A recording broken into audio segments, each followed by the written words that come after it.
guys are exhausted. And I just got my grandson who's taking a shower and we want to go have dinner when we're done. So I'm with you too. I mean, that's part of life. Can you imagine we are week 3 already? Next week is your first exam. I did change my exam review till 2 o'clock tomorrow afternoon. Remember, I'll record it and I'm gonna wait where I'm at and just post it before I have to go do things that I have to do. Okay, so I'm gonna try to get that up as soon as I can. Remember, it's always on my YouTube channel. You don't always need to have my giving you the code. Just go to Professor Bogart, Pediatric Nursing, and you have reviews and you have weeks from the beginning of the year there. So, I mean, I teach a little different every time, but I teach a little the same every time. So, you know, you've got a vast wealth of information, so you can take it from any of them. So I'll be doing that review tomorrow at 2 o'clock. Should take about an hour, I would think. So remember this week, the discussion questions, all I want to tell you about them, remember to do a citation in the middle of the paragraph. If you got an 18, it's probably you didn't cite in the middle of the paragraph. I had no complaints with any of the discussion questions done.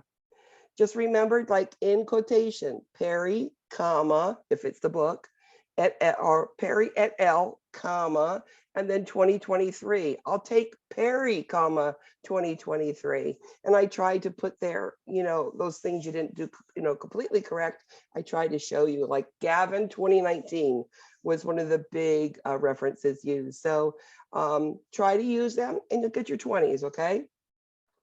There is a quiz and you already know the information. It's from last week. It's a lot about growth and development. Okay, so you are prepared to do it. It's last week's stuff, growth and development, and you'll be okay with it. Trust me. This is not into the theorist. This is more on growth development, things that you need to remember. NCLEX questions, 50 are due by Sunday night, and your Burns case study. Remember, it is one try. I had one student who said, oh, gee, I thought it was more than one, but no, as we do online, it is one try. That's what we're told to do. So that's the way it has to be done. So I'll be putting a couple reviews up also. I know that Professor Okorafor did hers tonight at 6 o'clock, and I just got one from Professor Morris. I'll put up, and I'll put mine up tomorrow as soon as I can for your exams. Now, there's been confusion this week, and I know with community and med-surg and exams changed, et cetera, So I've done some manipulation with that PowerPoint, and I'm going to make sure that you get every concept you need to help you to be successful, okay? Because my goal is I don't want anybody to stay behind. I don't like that, and I'll work as hard as I can to get you ahead as I possibly can. So tonight, PowerPoint, school age and adolescent. I mean, adolescence, I think, is the hardest point of childhood to take care of because I was a single parent and I was raising adolescents. And I say to this day, it was a roller coaster ride. I hanged on tight and didn't let go. And, you know, in the end, I've got 2 great kids. My daughter is one of the top real estate people in South Florida for RE/MAX. She has won awards internationally, nationally, my little girl. And then my son is a master sergeant in special forces in the Army, just re-signed for after 20 years to go again. Oh, and by the way, she's pregnant, his wife. So I'm getting the 3rd grandchild from them. We're hoping for a girl. So if you pray for a little girl for them. It would be lovely. Okay, enough of me. Let's go ahead. Let's get the PowerPoint done and let's get going. We should be done about 9:35 if I had to guess, okay? So school age children. School age children are ages 6 to 12. It is a long time. So of course, they're going to change from children that are baby looking into almost adults at that time. It starts with those baby teeth coming out, those shedding of those first deciduous teeth. And it ends with the final permanent teeth and puberty. So about age 12, they think puberty should have started. Growth is very gradual, very slow, just like when we get to toddlers, preschool, same thing, just a little bit every year, not like so much like an infant. You'll never see that again until adolescence, and I'll tell you. We know that children that are school age children, they may look really old, but be careful. Look at the age on the chart. An 8-year-old could look like a 12-year-old. Remember, when you're getting on their level to teach, remember their age, not what they look like, okay? As I said, it slows down, only 2 inches a year. But in those 6 years, you're going to grow 1 to 2 feet. Of course, it's 6 years for, for part of it. And then boys and girls are the same now. You don't see the boys bigger than the girls like you see in adolescence. That's, a little bit later when we go through maturity, and puberty. And that's about 12, 13. So as you enter school age, you're going to see that clumsiness of preschooler and toddler is going to disappear. It's going to be more graceful. You're going to have those, getting longer legs, more muscle, less fat tissue is going to go on. That head circumference we've talked about, it's not really, we're discussing about. And their face goes from that baby face into that young adult. And I call it the age of all I want for Christmas is my 2 front teeth. I mean, I remember my children with those 2 front teeth missing, and those pictures are still to this day some of my favorite. As they get older, their bladder gets better. That means you go on a car trip, you don't have to stop as more frequent, right? Because these young children need to urinate as much. Their heart is in better relationship to their chest. When they're younger, it's a big part of their chest, but no more. They've gotten all of their immunizations, hopefully, and they've had all sorts of illnesses, upper respiratories, ears infections, and whatnot. So their immune system is getting really strong. I've talked about infants having their head soft and malleable and their bones more malleable. School age, they're more ossified, which means they crack a little bit easier. And the other thing I've just told you about is, remember, physical maturity does not, have anything to do with emotional or social maturity. Remember what their age is, not what they look like. Now, prepubescence, we're talking about pre-adolescence, like right before, you go into the adolescence, is when they start this puberty thing. Now, puberty in girls starts 2 years before boys. That's why in about 5th or 6th grade, you say, boys are stupid, they're dumb. I remember saying it. It's because you are becoming more mature, you're going through puberty, and you've gone through these hormonal changes and you don't even realize it. But boys will be, younger, and girls at age 10 usually start puberty. Now, as we get into doing things for children and school age children, whether teaching them how to do something, whether doing an assessment, we need to do it on the level of the child. Remember, a 6-year-old and a 12-year-old need different explanations. But a young child, 6, 7 years old, maybe even 8 or 9, I'm sending you for a chest x-ray. Boys, I know, because I was raised with 6 brothers, okay? They would think giving you an x-ray thinks that the eyes are going to come out and these gamma rays are going to get you and burn you up, right? No, we don't want children afraid to go to the x-ray room. But if you say, I'm going to get a camera, big camera that's over your head that makes noises moving around to get that picture, and it's going to look at your insides, they're not going to be afraid, especially if you say, I'm going to show you what the x-ray looks like when you come back to your room. And I would always do that.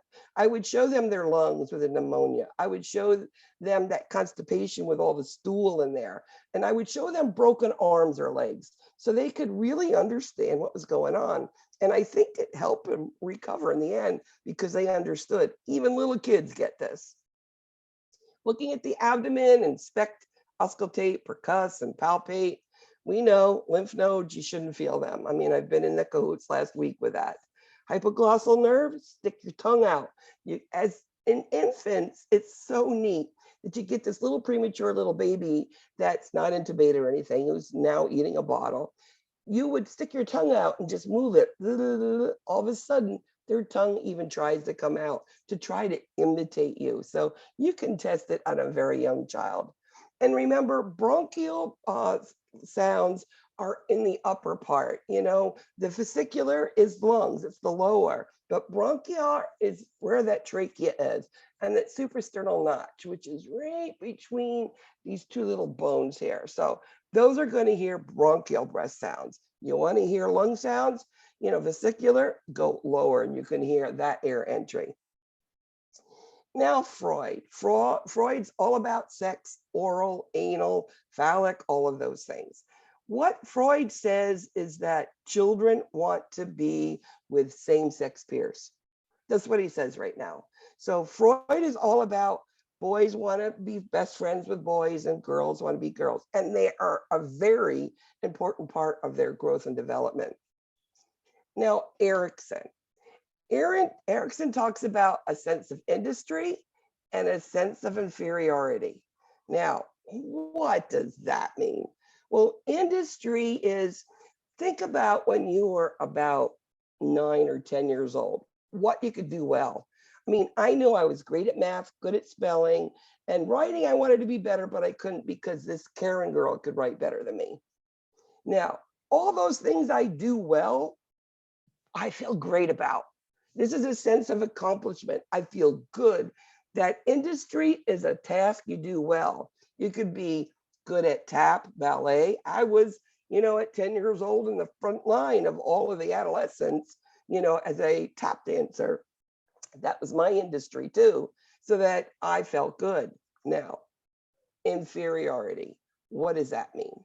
Well, that means something you don't do well, something you want to do well, you can't, and you feel less than. You want to do that a little bit more. And that gives you a little bit of inferiority.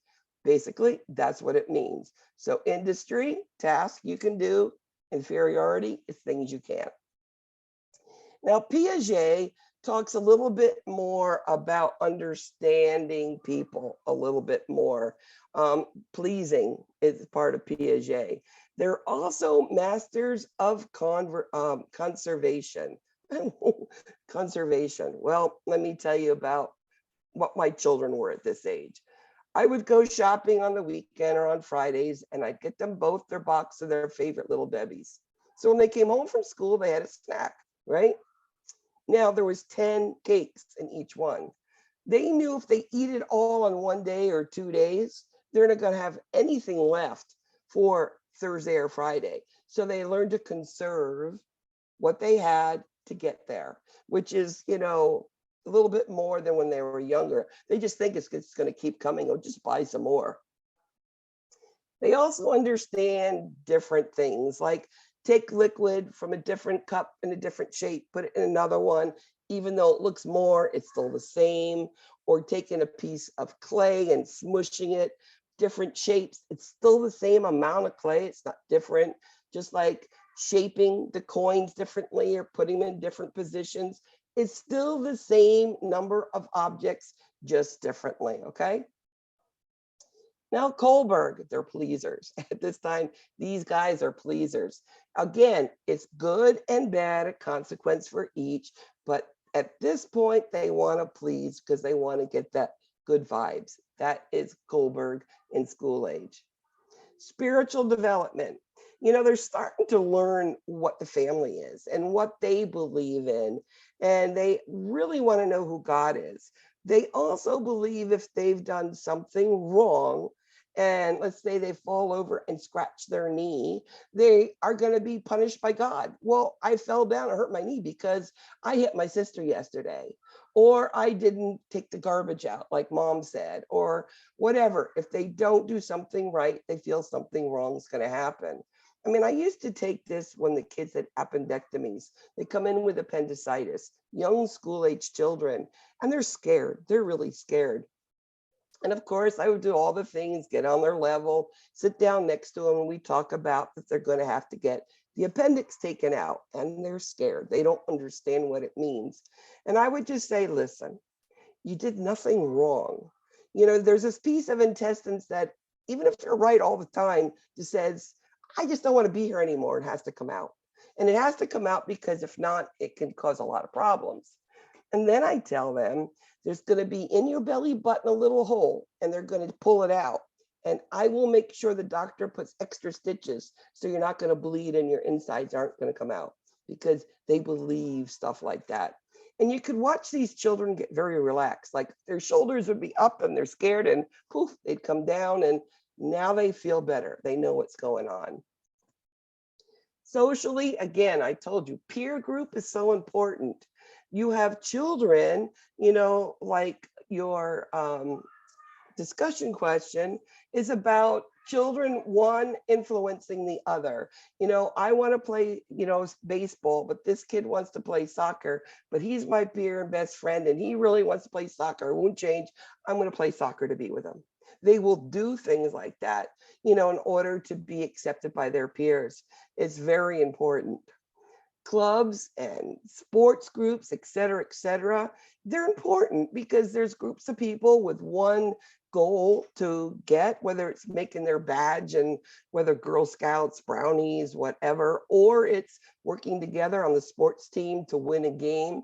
But there are kids who are not nice, and there will be bullying.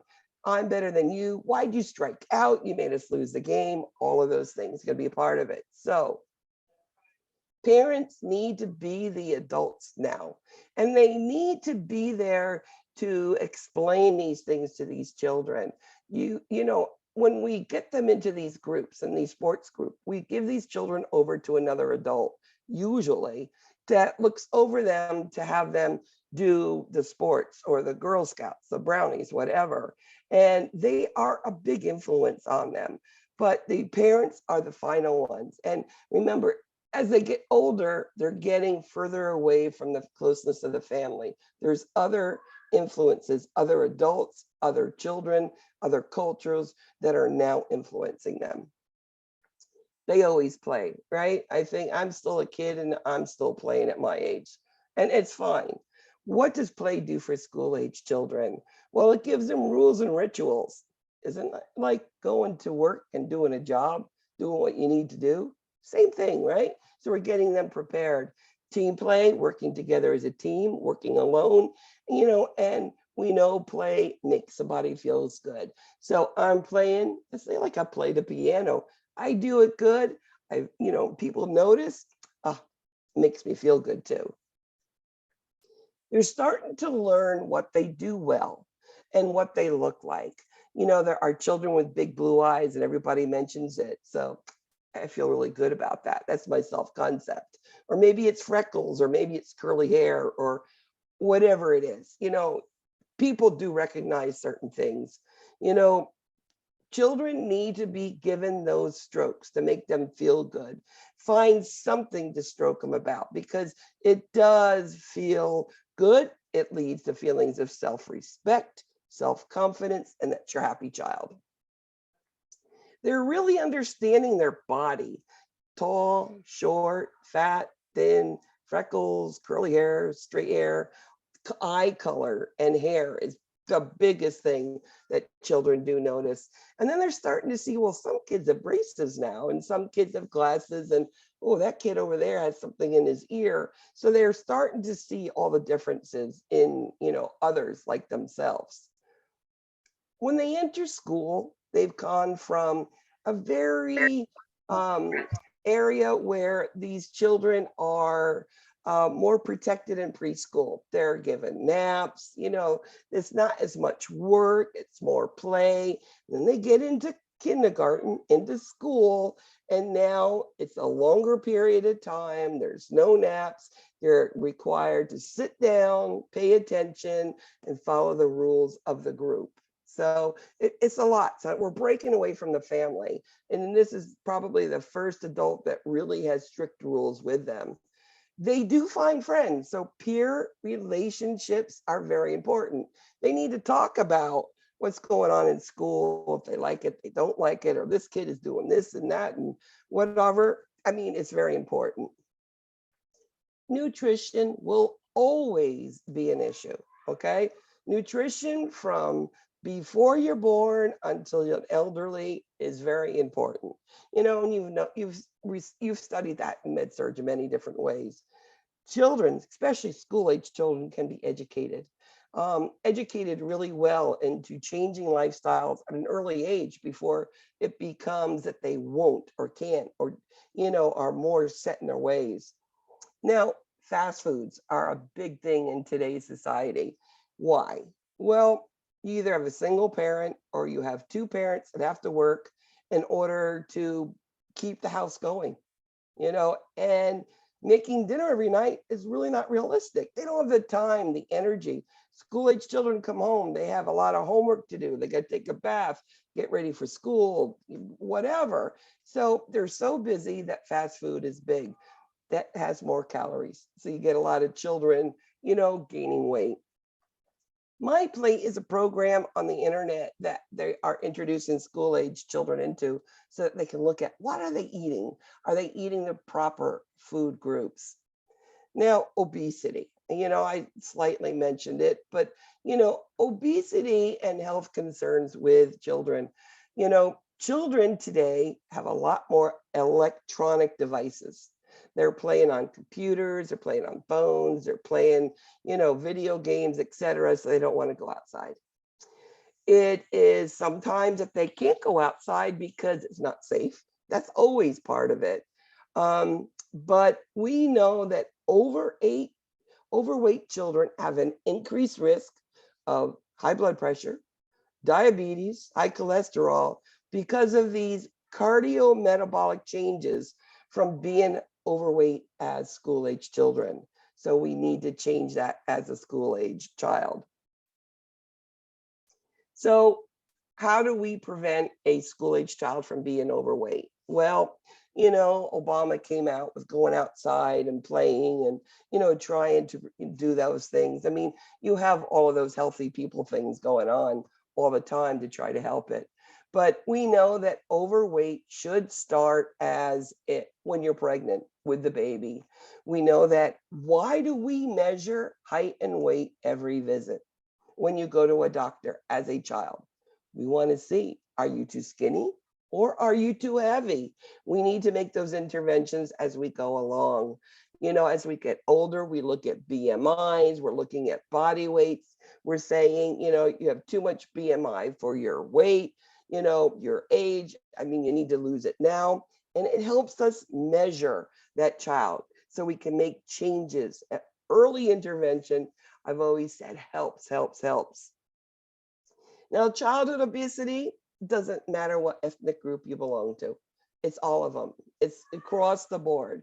It's not just, anybody and any, whatever side of the railroad tracks. It doesn't matter. But we do know that school age children learn and they listen.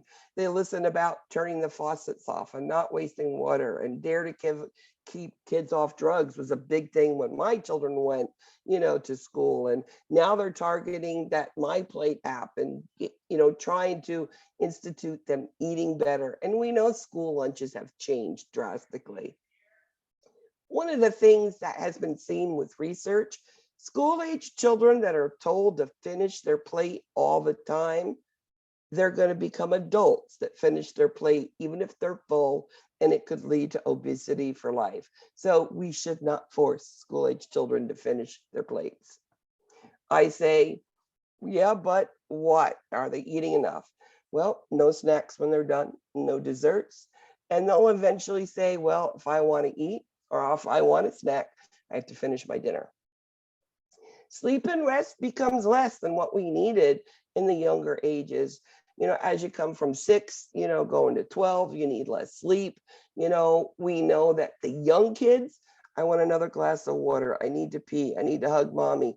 Oh, I need to do this. I need to do that. Can you read me another book? Blah, blah, blah. Everything to delay bedtime. The older children, they're not as reluctant. They're tired. Say, Mom, I'm going to bed. As I said, sports is a big deal, and you really need to know that they love competition. They want to be a part of it, but remember, they can't always understand all of those things that are involved. Losing, people and parents in the stands yelling, why did you do that? You made us lose a game. You struck out. You didn't catch the ball. Oh my goodness, you're an idiot, la, la, la. So being a parent, we need to be there to support them. Dental health, remember, all their baby teeth coming out, and all of a sudden their adult teeth are coming in. So permanent teeth are coming in, so we need to take care of them. Now, brushing your teeth is the first thing that we do. Now, yeah, we can do flossing, but remember the younger part of school age, the 6 and 7-year-olds do not have that dexterity to floss. So brushing their teeth is more important. We know that there is a time where some become that they need braces. And, children, they tend to fall down, hit their tooth, their whole tooth, and their root comes out. And it's usually their upper tooth. So these are usually your permanent teeth. Now, to replace, put a post and a tooth, it's a lot of money. And most parents have very minimal dental insurance. So if we see the tooth, we can actually save it. If we take that tooth, root and all, and put it in cold milk, bring it to a pediatric dentist or an ER that has pediatric services, they can numb the area and they can re-implant it. And it does work. And what they say is you have to be on soft foods for several days. They go back, they check, and guess what? Their tooth stays, and it saves a lot of anguish for parents and children.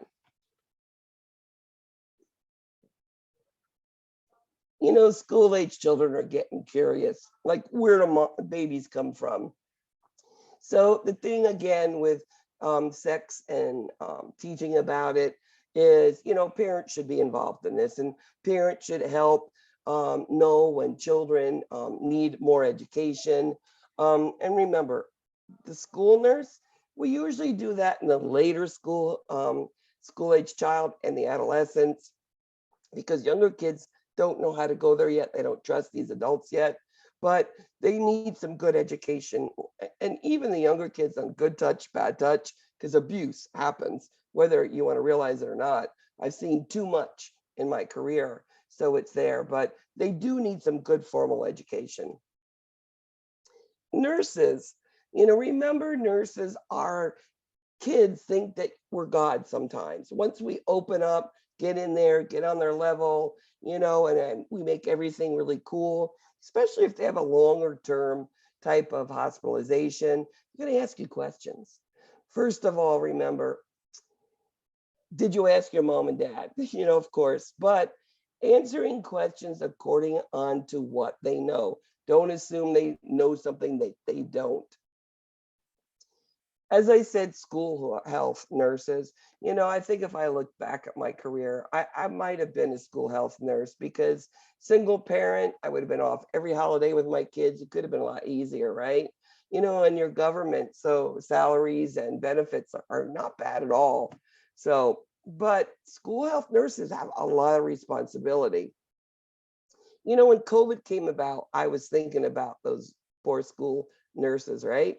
They had to be abreast of the CDC and everything that was going on, and what to do for their schools, et cetera, et cetera.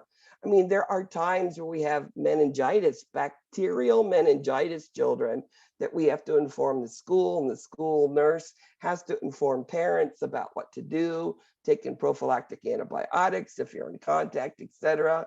They're there for counseling. A kid with ADHD, and is always sent to the school nurse, they're going to have to be a part of that care. And they have to, follow up. They have to do referrals. School age children injury. Well, number one, again, motor vehicle accidents. Most of the time when they get to be this age is usually they're ran over, okay? Again, they should be in the rear seat till they're 13 and in the booster seat till they're 8. It's the safest things for those children. Wearing proper equipment, and we know that skateboards, scooters, ATVs, put a helmet on, I've seen a lot of injuries coming from that. Trampolines, my kids always wanted it. I would never do it. It is the highest injury for ages 5 to 14. So it is a great thing. It's sports, they bounce, they love it, but it's really a dangerous thing to have. And I was always worried because I owned my home and I didn't want to be sued. So we really don't recommend them at all. So parents, remember, this is a time where kids are going to other houses, have other families that they're friends with, neighbors, their best friends going to their houses, sleepovers going on. So they're getting more and more and more independent. But again, parents still need to be involved. They still need to be aware of what the child's going on and to talk about those differences in cultures and families.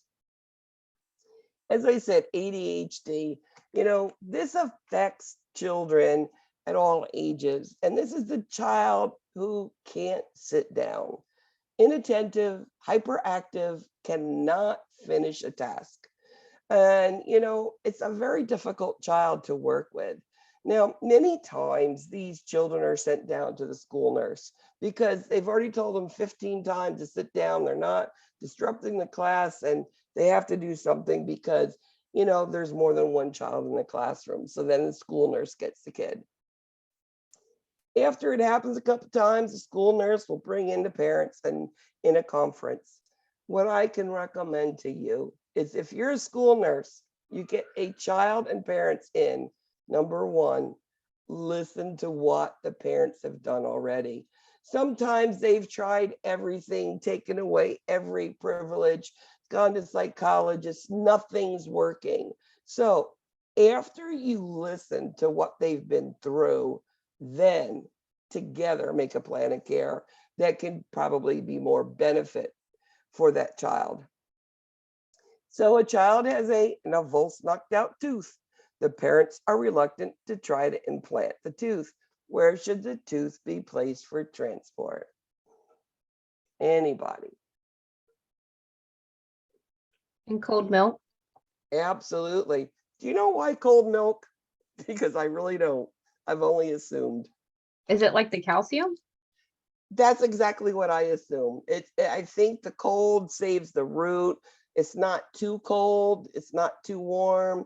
Protects the root and the calcium in the enamel. That's all I could think of. I'm not sure, but that was a great, great guess because that's what I guessed. Okay, let's hold on to the roller coaster of adolescence. This is that transition between being a kid and being an adult. They are going through a rapid physical, cognitive, social, and emotional maturation. These kids go from a kid to an adult like so quick. So it starts again with they're going through puberty, which is the appearance of secondary sex characteristics, and it goes to about 18 to 20 years. I look at my son, I always think of my kid. When he became this adolescent, 12, 13, he was 5'2" and 110 pounds. At 21, this kid was 6'4" and 220 pounds. I mean, this total growth. I mean, he went away to the Army and he went from 5'7", 147, all the way up to that weight. So it is quick. So the biological development is the primary sex characteristics is what we need to have a baby. Secondary is all those changes that occur, the hair, the voice, the pimples, the fat, etc. But when we look at biological development and we look at pubescent changes in puberty, what's the first thing that you'll see in boys? Their testicles get enlarged. They thin, they redden, it gets looser. And we know that girls go through puberty first, right? And their first pubescent changes, all of a sudden you see little breast buds. I mean, you may not see the boy going on, but you can definitely see the girl. You see the breast buds. We're going to go through puberty and we're going to have to be prepared for them to have their period, right? Now, one of the things that happens right at the beginning of adolescence, we call it the pre-adolescent growth spurt. And it's about 2 to 3 years long, but look how much they grow. 20 to 25% of their total height. So again, they're growing quick. They're gaining weight quick, very similar to infants. They should be getting the nutrition and the sleep infants do, but adolescents don't. They just don't do it. We know voice changes. I used to be a high soprano, then all of a sudden I was an alto. It's just part of what happens. Erickson, now the theorist. Erickson is all about talking about sense of identity. Adolescents are all into body image. What do I look like? They're also into their sexual roles. I like boys. Do I like girls? Do I like both? Do I like none? Do I like myself? And then they're also into what group they want to fit in. They want to know what do they want to do when they get older. They're searching all of these things. And that's why it's so frustrating and confusing for adolescents, because they're looking for their sense of identity. Who am I? What do I want to be? Etc. Now, adolescents all of a sudden think, now I'm in high school and I'm all that in a bag of chips, right? And I can do what I want. They want all of the privileges, and many of them don't want that responsibility. And it's really trying to find their path to be independent from their parents. They don't want parents to tell them what to do, but they want the parents there if they need them, if things happen in their life, to talk to. So that's the ambivalence that goes on. This intense sociability, this intense loneliness, I'll give you an example. So you have two girls, best friends, and one girl tells the other one, me and this guy started talking. You were going to go out on Friday, and I just think he's like all that, tells her best friend. And then all of a sudden she turns the corner at school and there's her friend hugging and kissing this guy. Can you imagine how she felt? So now her world, which was her best friend, is gone. So intense loneliness. And the guy she wanted to be with is not available because they did that. So it is really, I don't want to be an adolescent ever again. I mean, I think it's an extremely difficult time, very emotional, and they want to be accepted by peers. The sports group, the arts group, the music group, the smart kids, the whatever, all want to be a part of that group. So parents, it starts with parents being that protector, right? Up to this point, the parents want to protect them from everything. Well, now they've got to let go a little bit. So that's turmoil, a lot of that going on. And then those teenagers, like I said, struggle between privileges, like doing what they want when they want, and then the responsibility they need to do, whether it is making grades at school, or whether it is keeping their room clean, or put their laundry away, or whatever it is, take the garbage out. They don't. Around the ages of 15 to 17, there is this major conflict. This is all about control and responsibility. It's being independent from the parents, making own decisions without asking parents. And of course, the parents don't like it. So it becomes all of this fighting going on in the house. So what is suggested is they sit down with their kid and say, all right, how can we both agree on something? You do good in school, then you can do this. You do this, then you can do this. I mean, it's just part of communication with parents, and it's hard. So relationships with peers. Now, the teenager, the adolescent, the peers are one of the most important groups with them. They just want to hang out with their peers. It makes them feel good. It's that sense of belonging. You feel strong. You're in numbers. I'm like the other guys in this group, and it gives them that independence, so very important peers again. Best friend, it's usually same sex, not always, but it usually is. And the one thing that has been said is that how you treat your best friend as an adolescent is how you're going to treat your partner for life. So if you're always thoughtful about your best friend, you're going to be thoughtful about your partner for life. Now, working with adolescents as a nurse, how are you going to talk with them? Because remember, you're older than them, and they're going to be feeling like, yeah, you're just like mom and dad. You don't understand, so I don't want to talk to you either. So you need to build a rapport. How do you do that? Well, many times it's asking them what do they like to do for fun. Are they going to go to school? Or I see an ear pod and they're listening to music. What sort of music do you listen to? Or I notice that they got these really neat, sneakers on that I think are the ones that are in vogue for, this, couple months. Ask him about it. So now you've broken an ice that you don't seem as threatening. Another thing is asking a child, how do you want me to, when I talk to you, what is the name you want to be talked about? As in, if one of the girl looks like a male, okay? So you know that there's some sort of, differences. So I would say, so what do you want me to call you? And then in any case, the parents, even the children, will have more respect because you saw that and you asked that first.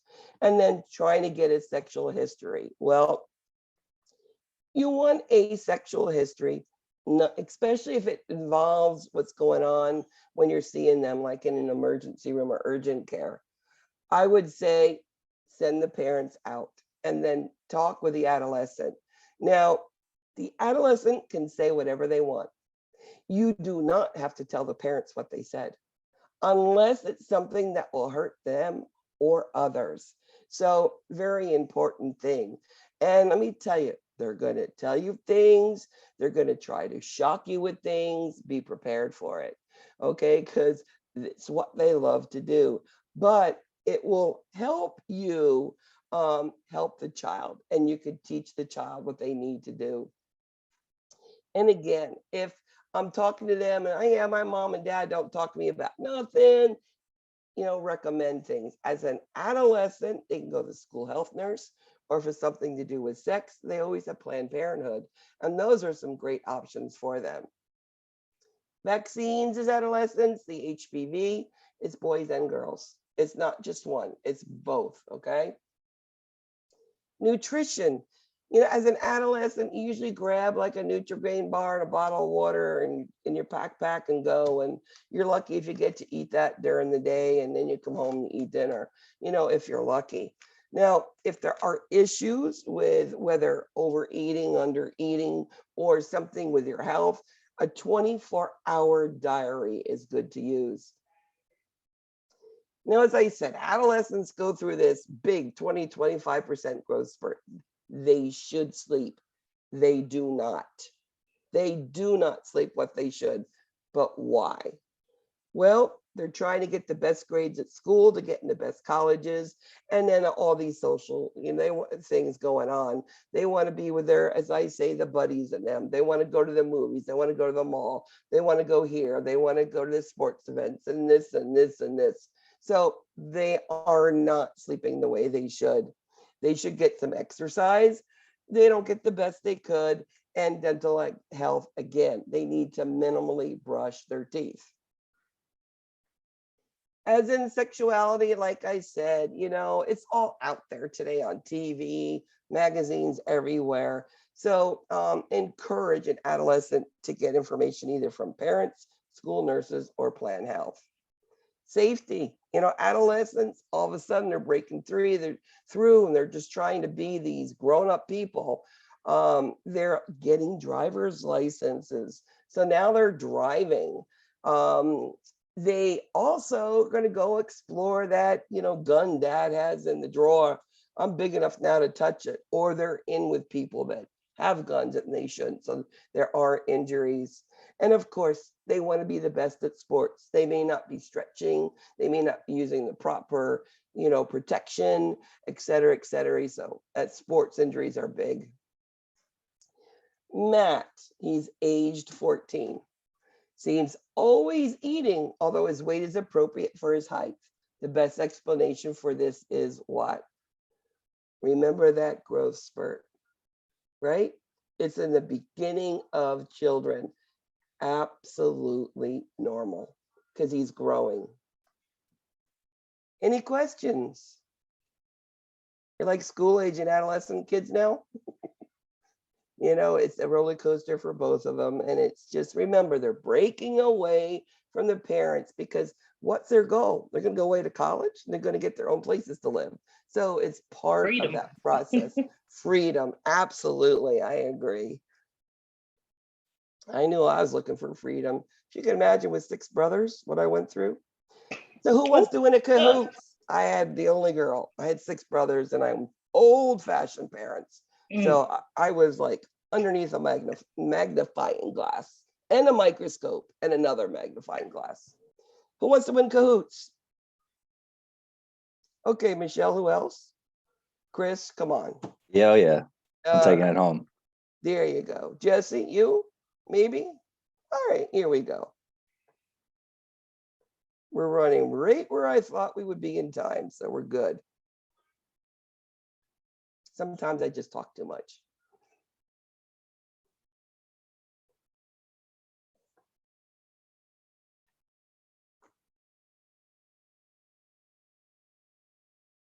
There we go. Kahoot.it. And it's pin number 8147824.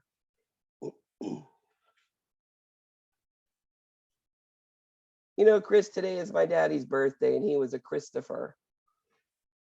So he just reminded me. He was a good man. I was daddy's girl his whole life.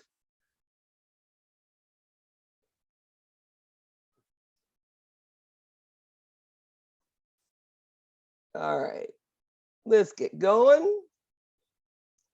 Perfect. Whoop.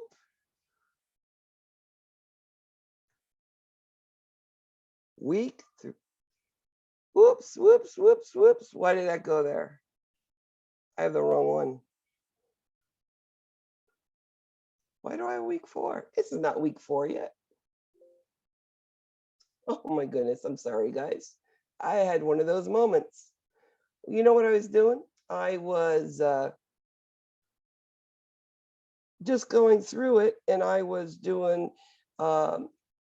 making it better for you all. So I had it on my brain. So give me 1 second. Week 3, come on, guys. Here we go.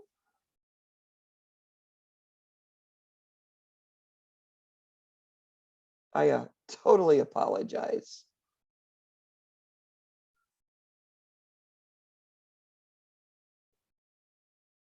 There we go.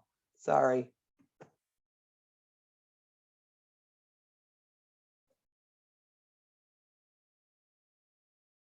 Sorry, pin number 458574.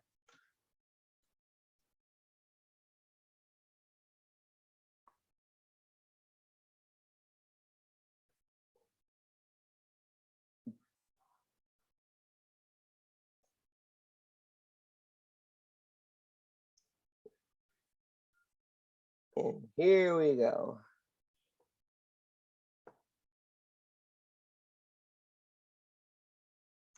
Week 3, school-age children and adolescents. How does the onset of pubertal growth spurt compare in girls and boys? What did I tell you about girls about in 5th grade? Boys are stupid, right? Why? And I remember it clearly. They're being dumb. They're silly.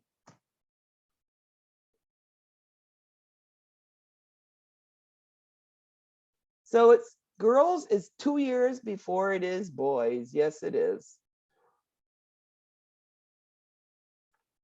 At what age should a parent expect to have major conflicts over independence and control with their child?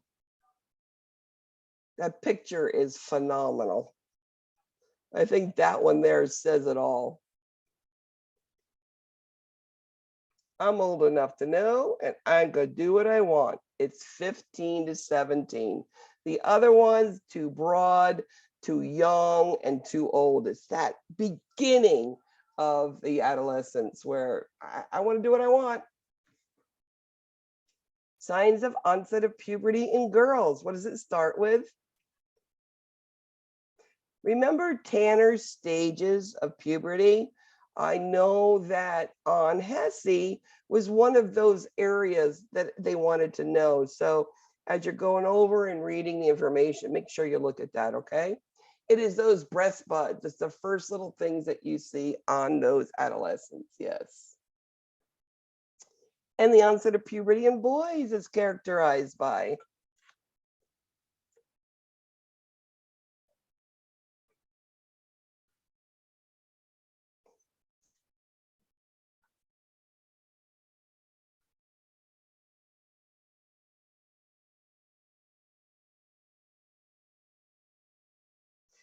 all of those things happen, but number one is testicular enlargement, okay? All those things there are correct, but the first thing is the testicular. What do you use to determine if a female has reached an age of menarche? What do you look at to understand? Are they there? I mean, we know that there's a process that occurs. It's all women, all men go through it.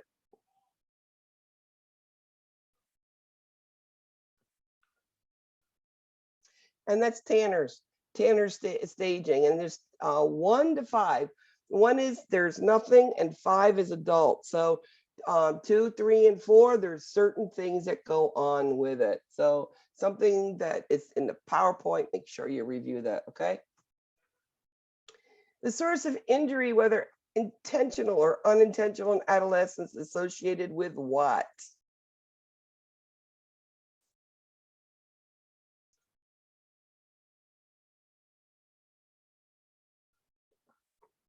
Every age is motor vehicle accidents, right? And now as adolescents, they're driving too.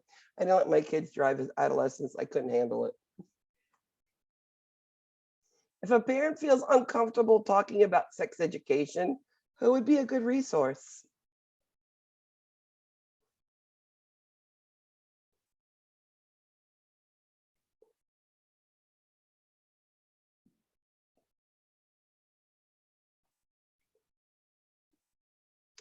Absolutely the school nurse, okay? She's there. She probably has written, and she'll talk to you orally, and she'll give you written information, and then you will have it in your hand to go back and to refer to.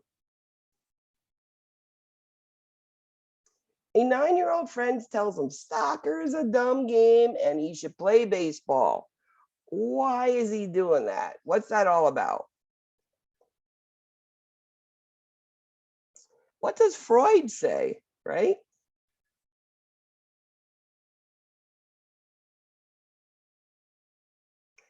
Peer acceptance is extremely important, and that's what Freud talks about now. So he probably will play baseball instead of soccer.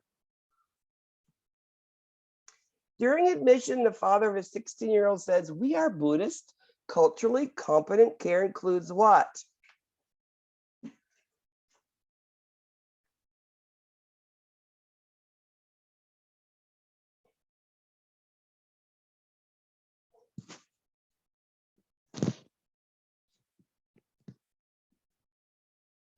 So when you don't understand another culture, the best person you need to ask, because that's who you have to please, is the parents.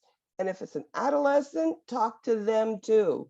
Okay, let them have their opinion of what they want. It could be diet, could be preference of care deliverers, anything. You ask the parent and the child. When teaching sex education and contraceptive for adolescents, what should the nurse consider?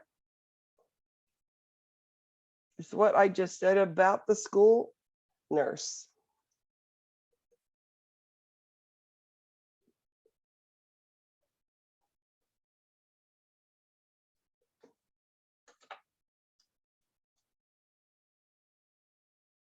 So teenagers need education verbally, orally, and in written forms. They can go back and look at it when they need to.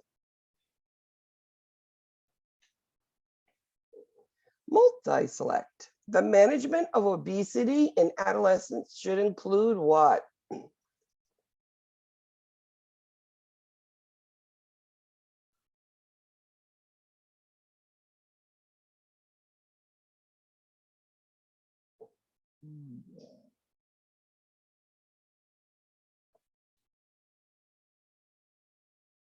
So when you talk about adolescents, I mean, if you have diversional activities, that's for younger kids. That's a diversion. No.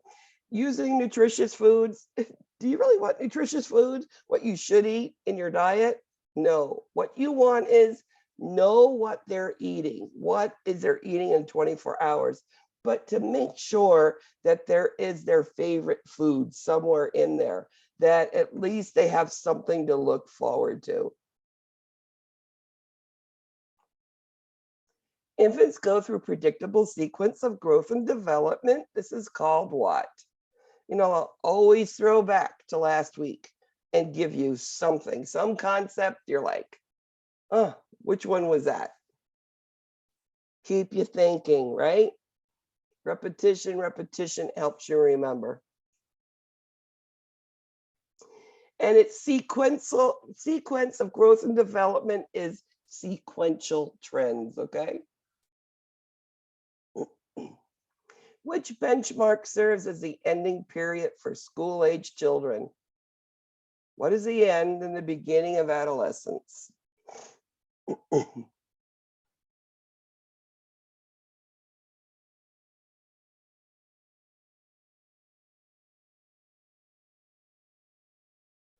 And that's the onset of puberty.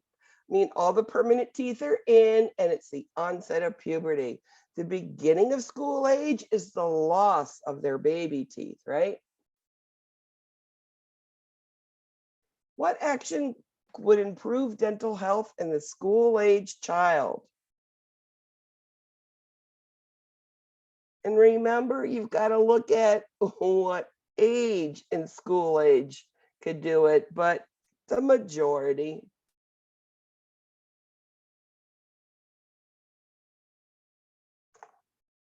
So flossing would help. Remember that those young children, 6 and 7, maybe 8-year-olds, they don't have that ability to floss. They don't have that dexterity to do it. So minimum, brush your teeth, okay? Generally, the earliest age at which puberty begins is?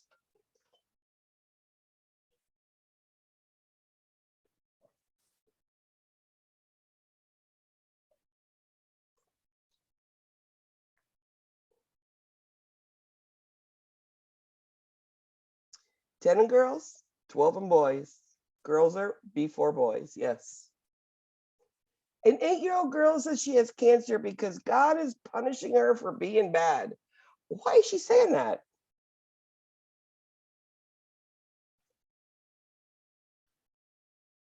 Isn't that just like getting appendicitis? It's like falling down and scraping your arm, hurting yourself. These things happen to me because I did something bad and God is punishing me. Absolute common belief at that age.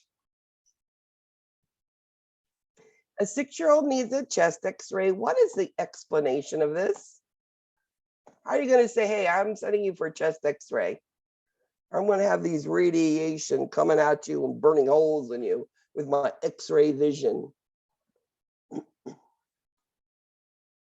I know my grandson would think that way when you say X. And then again, I'm going to let them see that picture. I had the ability to pull up those pictures in every one of their rooms, and I would show them. I'd take the time. How do you get an adolescent to open up about their sexual history? I mean, after you've gotten talking about their social life and have a little bit of rapport, what music they listen to, what college they want to go to, whatever. So you are going to say, hey, what's going on with you, right? What college going to? Hey, music you're listening to? You know, did you see that movie? La la la, this and that. Try to open it up, and they will open up to you when you take time with them, and then treat them the way they want to be treated. Are you a he? Are you a her? What do you want to be? They'll be appreciative. How do you get an adolescent to be more receptive to talking about their health and sexual exploration?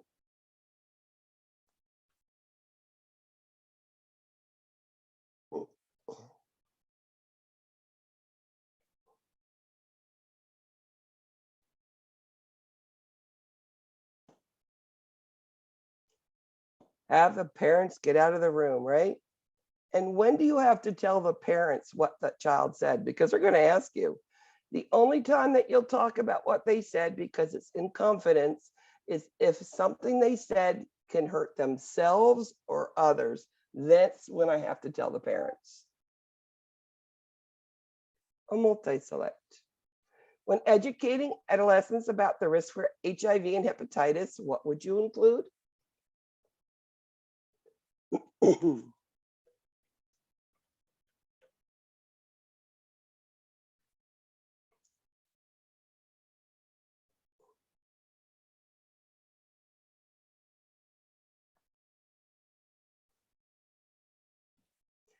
Of course, abstinence, they're not maybe going to listen, but you should suggest it. Condoms if they need to. Always hand washing with any transmittable disease. And I hope they take more than a weekly shower. A child has a knocked out tooth. Where should the tooth be placed for transport to the dentist or the emergency room? I have seen many a tooth reimplanted, and then I had seen these children later on for whatever reason. It was such a nice thing to see it was in there. And they do it as painless as possible. You transport it in cold milk only. Remember, it is cool, so it protects the root and the calcium or something with the milk. A nursing planning for a school-age child should know which thought process is seen.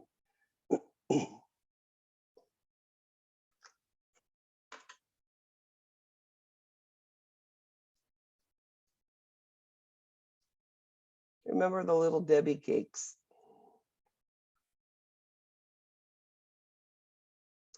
So it's not animism. It's not magical thinking. Those are the preschoolers that talk to themselves about stuff. Thoughts are all powerful. That's like far advanced, but they know how to conserve. They know how to keep that little Debbie cakes to the end of next week, or they have this many school uniforms. If they go through them, then they have to wash more. They're going to conserve them so they don't have to wash. It's that ability what I'm talking about. What stage of Erickson would you use for a school-age child?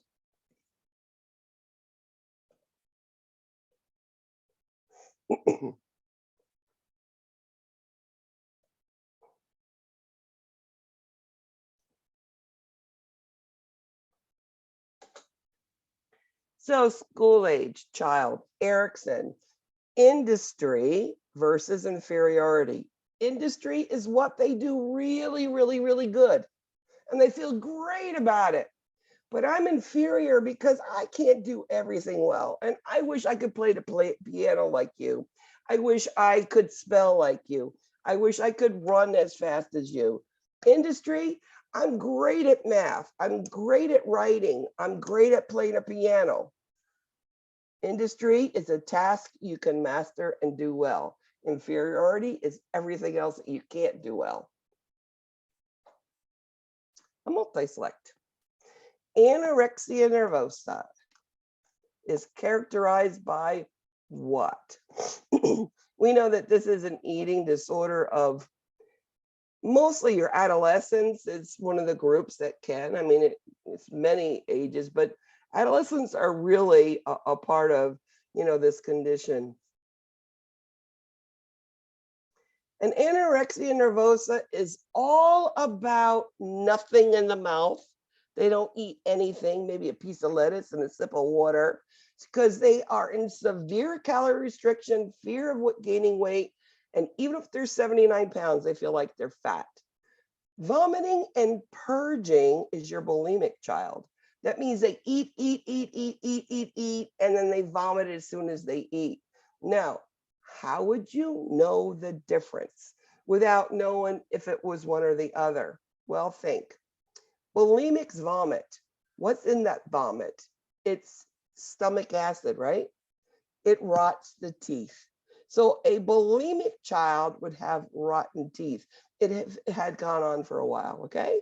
Makes sense, doesn't it? So nothing in the mouth and then throwing up like crazy and eating like crazy. How do you know if you suffer from bulimia?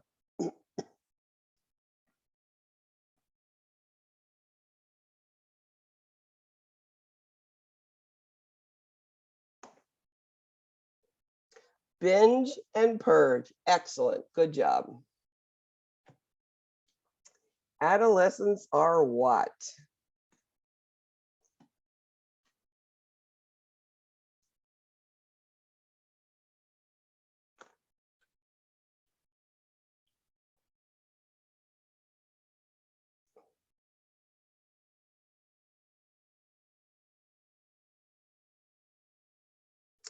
Adolescents are somewhere between childhood and adulthood, and it's an intense feeling of being confused, troubled, frustrated. I don't know who I am. What's my identity here, right? Who and what do I want to be? How do I get there? Who do I like? What don't I like, etc. It's a hard time for them. So the answer is 1 and 2. What is an adolescent's heart rate? Now I've asked you the infant's heart rate. Well, it's part of it. You're going to give digoxin to infants, toddlers, preschoolers, school age, adolescents, adults. You need to know these numbers. Now, adolescents are slightly lower than your adult, 55 to 90, only because they're more active. If it was 60 to 120, 120 is either dehydration, fever, or pain, right? That elevates heart rate. 120 is too high. When talking with an adolescent regarding personal health concerns, which is most important? So you're in the room, kick the parents out, and you're talking with them. What is most important when you're there?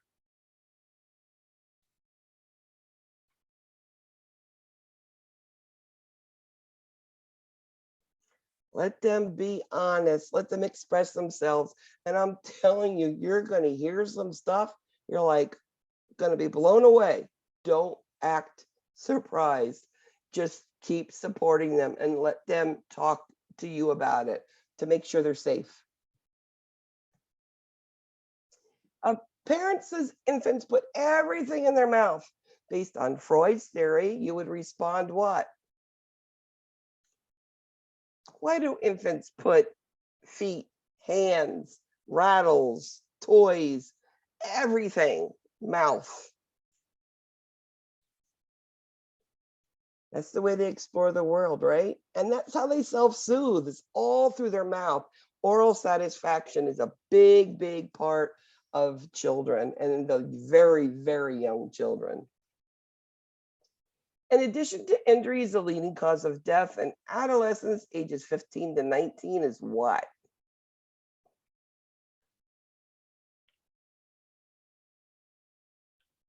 You know, adolescents are, again, trying to be adults.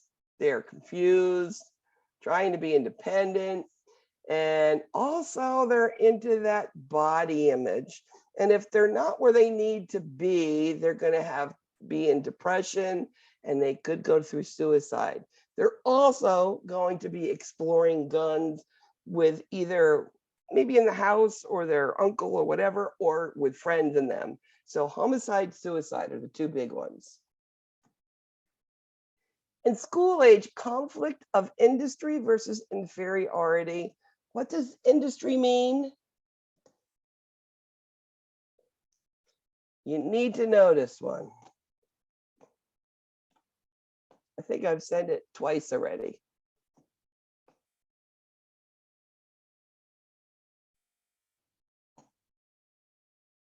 And that's when you can master a task, whether it is sports, whether it is playing a piano, whether it's schoolwork, whatever you do well, that's mastering a task.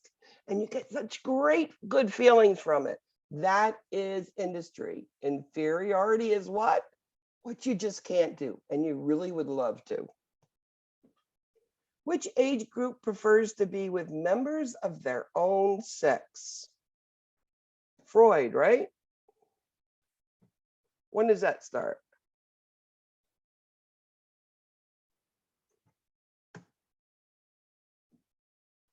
And that's the 7 to 11-year-old, those school age children, the older part of that. Same-sex peers, and the importance is amazing, right? 7 to 11, same-sex peers. True or false? Home support is invaluable to the adolescents. Do they need mom and dad there?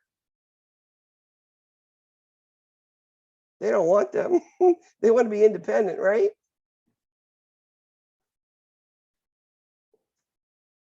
But they need them. What if something happens?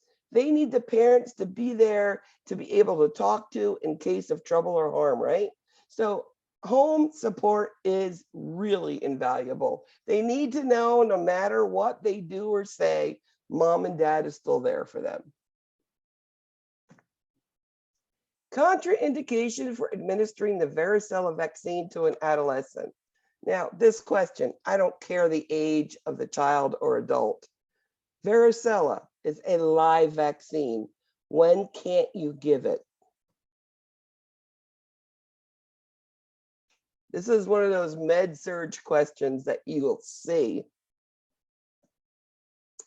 Immunosuppressed or children that are on steroids, corticosteroids, are immunosuppressed. They cannot take a live vaccine. Okay? Remember that question. I know med-surg is going to have it. What clinical finding does not indicate an adolescent may be suffering from anorexia nervosa? Which one of these is not anorexia nervosa?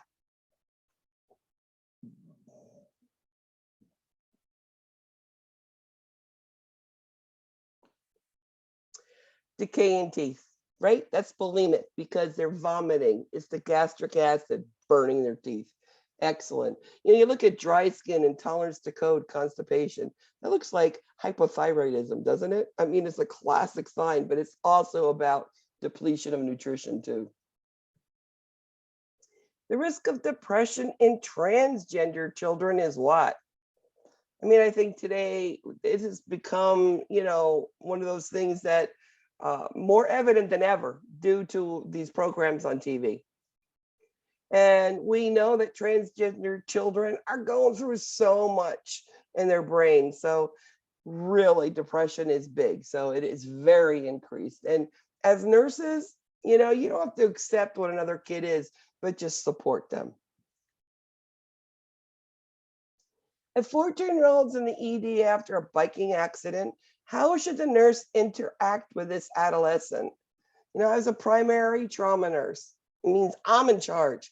And I would have many kids come, biking accident, hit by a car, ran over, airlifted in, brought into the ER. And let me tell you, everybody pounces on this kid, from physicians to x-ray to surgeons, etc. Now, my job, the head of the bed, telling them what was going to go on, not to be afraid, and answering whatever questions.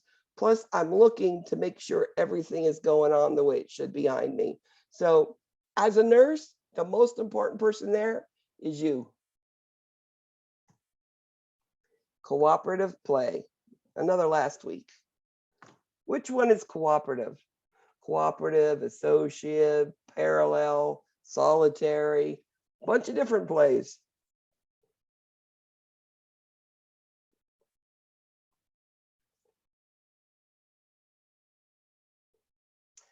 Cooperative play is when they work together with a plan, with a common goal, which means somebody wins. like a game of checkers. What does moral development involve? Morality. What is that? Who talks about moral development? What theorist talks about moral? What is morality?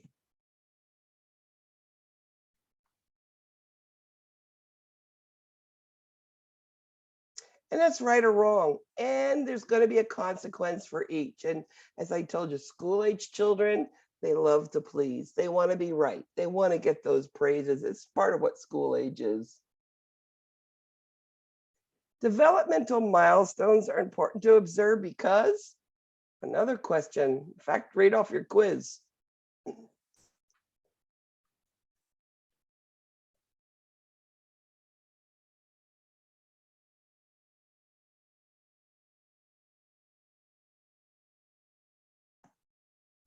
So we know that developmental milestones are there for you to look at.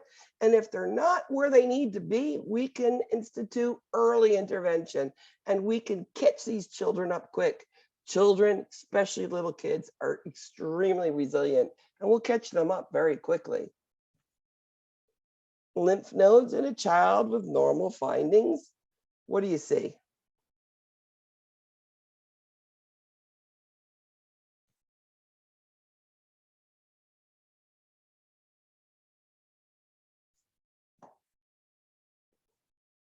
Shouldn't be able to feel them. If they're sick, you're going to feel them.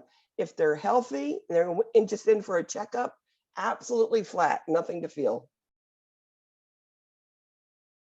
The right second intercostal space landmark of the heart is called. You know, there's different places to listen to different valves. This is one of the things in your book. Please go back and look at and understand how you listen to the heart properly.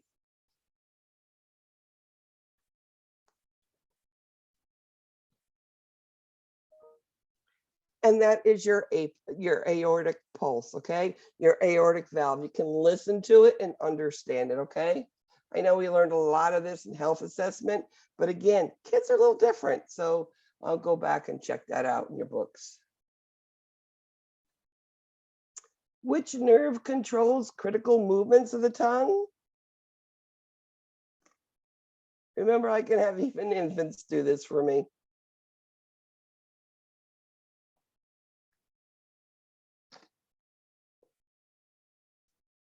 And that's cranial nerve 9, the glossopharyngeal. Very good.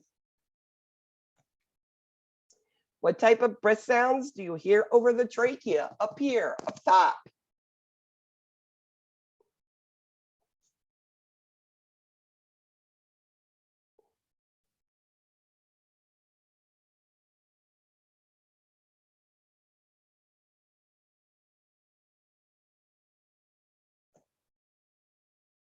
So that's bronchial. Now, in children, I want you to know bronchial breath sounds might sound extremely noisy.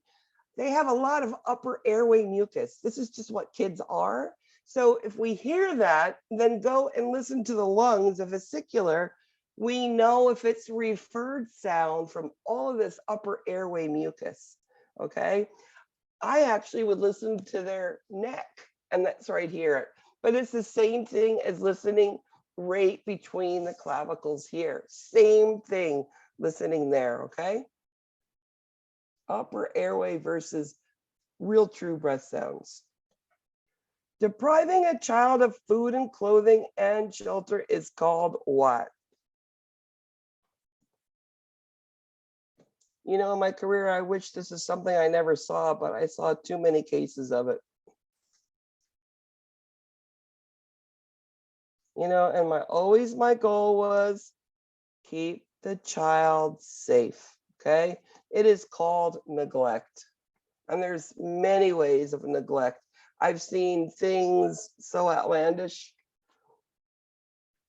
Which of the following immunization is given in the adolescent stage?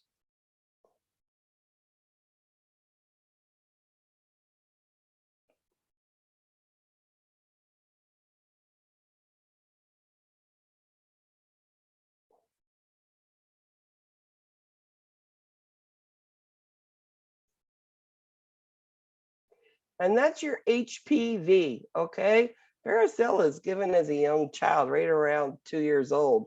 That's why they think it was causing autism. So HPV is that adolescent stage we give it, and we give it to boys and girls. ADHD most likely involves which of the following? How would you describe it?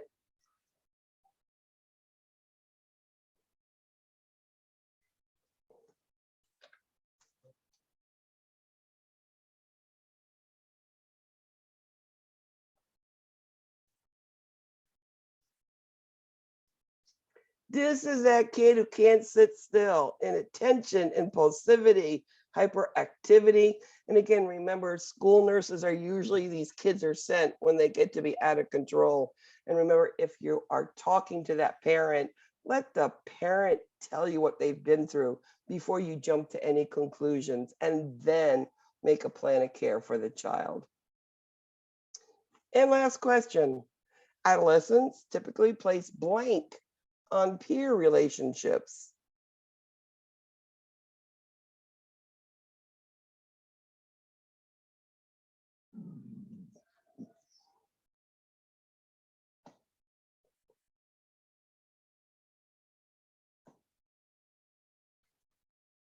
Absolutely high. I mean, that's who they are. They want to be, I've told my kids this when they were adolescents, you want to be with your buddies in them. The buddies in them have to come over every day. Well, actually, I preferred them at my house than them going somewhere else. So every day they're with me. Number 3, Ty. Number 2, Megan, good job. Number 1, Jesse. Good job, Jesse. And KJ and Shell. Good job, guys. What I want you to do is sign your attendance attestations.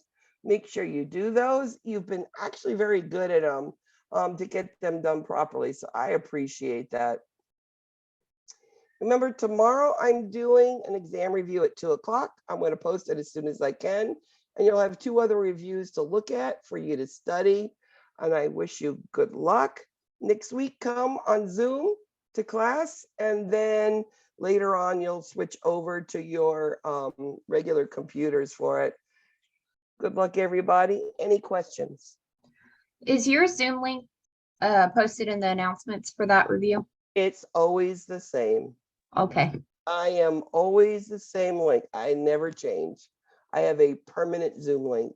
So yes, and I did post it there too. Thank you, everybody. Have a good night. Happy Thank you. Friday. Thank you. You're welcome. Bye. Enjoy your dinner. You too, guys.